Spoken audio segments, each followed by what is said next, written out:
Bamwe mu baturage batuye mu kagari ka Cyohoha mu murenge wa Base mu karere ka Rulindo babwiye ikinyamakuru TV na Radio 1 ko babangamiwe cyane bikomeye n'itsinda ry'insoresore zitwaza intwaro gakondo. Izi nsoresore zikunze kubasagarira zikabinjira mu masambu ku gahato zigamije kuyacukuramo amabuye y'agaciro, ibikorwa bavuga ko bikomeje kubateza ibihombo bidasanzwe kubangiriza amasambu. Nyuma y'uko leta y'u Rwanda imaze iminsi itari mike ikebura ndetse inihanangiriza bamwe mu bacukura amabuye y'agaciro mu buryo butemewe n'amategeko, ahanini ko hari n'amategeko abateganyirijwe cyane ko bafite ingingo zibahana muri aya mategeko. Mu myaka myinshi ishize byagiye bigaragara ko mu Rwanda hagiye hagaragara abantu bacukura amabuye y'agaciro mu buryo butemewe n'amategeko, rimwe na rimwe bikabanabaviramo n'impanuka hanyuma bakanahasiga ubuzima.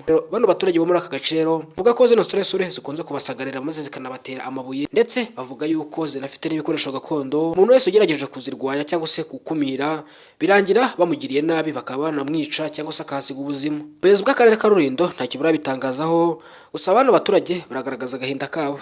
Kwangiza ibikorwa remezo by'abaturage ni icyaha gihanwa n'amategeko. Niyo mpamvu bano baturage basaba ubuyobozi bw'akarere ka Rulindo na leta muri rusange cyangwa se minisiteri ibishinzwe kwitabwaho ndetse bakanacungirwa umutekano w'ibyabo, cyane imirima yabo, cyane yuko ari imirima hakunze kwifashishwa mu buryo bwo guhinga kugira ngo babone ibibatunga.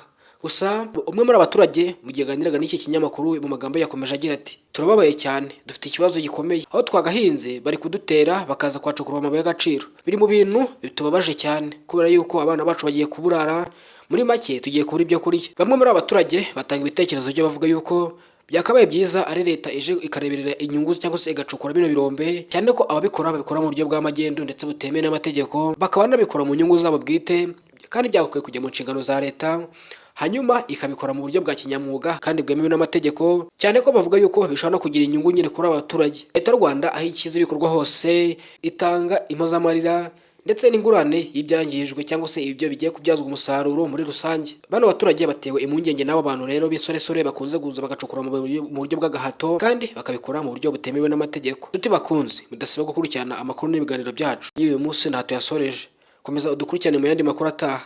Njye nitwa Elize Taifa, hano wisanze ni kuri Taifa Rwanda. Komeza udukurikirane umunsi ku wundi ubane natwe.